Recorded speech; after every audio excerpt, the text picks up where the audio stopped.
മന്ത്രിമന്ദിരങ്ങളിലെ മരപ്പട്ടി ശല്യം കൊണ്ട് പൊറുതിമുട്ടിയിരിക്കുകയാണെന്ന് മുഖ്യമന്ത്രി തുറന്നു പറഞ്ഞത് 2 ദിവസം മുൻപാണ്.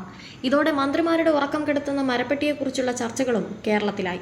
ഇതിനിടെ മന്ത്രിമന്ദിരങ്ങൾ നന്നാക്കേണ്ട അവസ്ഥയെക്കുറിച്ചും ചിലർ വിരൽ ചൂണ്ടി. ഇതിനിടെ മുഖ്യമന്ത്രിയുടെ പരസ്യ പ്രതികരണത്തിന് മുൻപ് 1/2 കോടി രൂപ പൊതുമരാമത്ത് വകുപ്പ് അനുവദിച്ചെന്നാണ് വ്യക്തമാകുന്നത്.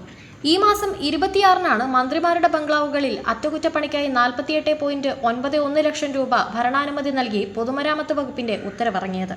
ക്ലിഫ് ഹൗസ് ഉൾപ്പെടെ മന്ത്രിമന്ദിരങ്ങളിൽ മരപ്പട്ടി ശല്യം രൂക്ഷമാണെന്നായിരുന്നു പൊതുപരിപാടിയിൽ മുഖ്യമന്ത്രി പിണറായി വിജയൻ പറഞ്ഞത്. പണം ലഭ്യമാകുമ്പോൾ ഉണ്ടാകാനിടയുള്ള വിമർശനങ്ങൾക്ക് മുൻകൂർ പ്രതിരോധമായും ഈ നീക്കത്തെ വിലയിരുത്തുന്നുണ്ട്. സംസ്ഥാനത്ത് മുഖ്യമന്ത്രി ഉൾപ്പെടെ മന്ത്രിമാരിൽ ഭൂരിഭാഗവും താമസിക്കുന്നത് രാജഭരണകാലത്ത് നിർമ്മിച്ച ബംഗ്ലാവുകളിലും വീടുകളിലുമാണ്. മന്ത്രിമന്ദിരങ്ങളുടെ പഴയ തട്ടിൻപുറങ്ങളിൽ അന്തേവാസികളായി മരപ്പട്ടിയും എലിയും ഉൾപ്പെടെയുള്ളവ ചേക്കേറുന്നതിന് കാരണവും കെട്ടിടങ്ങളുടെ പഴക്കം തന്നെ. ക്ലിഫ് ഹൗസിലെ മരപ്പട്ടി ശല്യം കാരണം വസ്ത്രങ്ങൾ ഇസ്തിരിയിട്ട് വയ്ക്കാനോ വെള്ളം തുറന്നു വയ്ക്കാനോ കഴിയാത്ത അവസ്ഥയാണെന്ന് കഴിഞ്ഞ ദിവസം മുഖ്യമന്ത്രി പ്രസംഗത്തിൽ പറഞ്ഞിരുന്നു.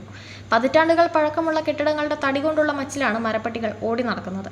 മുഖ്യമന്ത്രിയുടെ വീട്ടിൽ മരപ്പട്ടിയാണെങ്കിൽ പ്രതിപക്ഷ നേതാവ് താമസിക്കുന്ന കണ്ടോൺമെന്റ് ഹൗസിൽ പാമ്പുമുണ്ട്. ഒപ്പം കീരികളും എലികളും ധാരാളം. 1 വർഷം മുൻപ് രാജ്ഭവനിലെ മരപ്പട്ടി ശല്യം കാരണം ഗവർണർ ആരിഫ് മുഹമ്മദ് ഖാൻ കുറച്ചുകാലം ഹോട്ടലിൽ മുറിയെടുത്ത് താമസിച്ചിരുന്നു.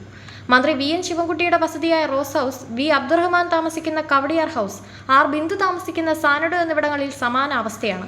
അതേസമയം പഴക്കമുള്ള മന്ത്രിമന്ദിരങ്ങൾ പലതും വാസയോഗ്യമല്ലാത്ത അവസ്ഥയാണെങ്കിലും അറ്റകുറ്റപ്പണികൾ നടത്താൻ മന്ത്രിമാർക്ക് പൊതുവെ മടിയാണെന്ന് മുൻമന്ത്രി ആന്റണി രാജു പറഞ്ഞിരുന്നു.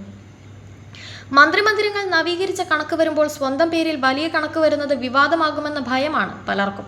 വലിയ സൗകര്യങ്ങളോട് താമസിക്കുന്നവരാണ് മന്ത്രിമാർ എന്ന തെറ്റിദ്ധാരണ മാത്രമാണെന്ന് മുഖ്യമന്ത്രി പിണറായി വിജയൻ കഴിഞ്ഞ ദിവസം പറഞ്ഞത്.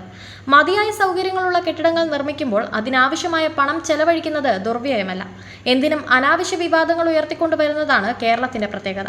വിവാദങ്ങൾ നടന്നോട്ടെ, ആവശ്യമായ കാര്യങ്ങൾ നടക്കുക എന്നതാണ് പ്രധാനമെന്നും മുഖ്യമന്ത്രി പറഞ്ഞു.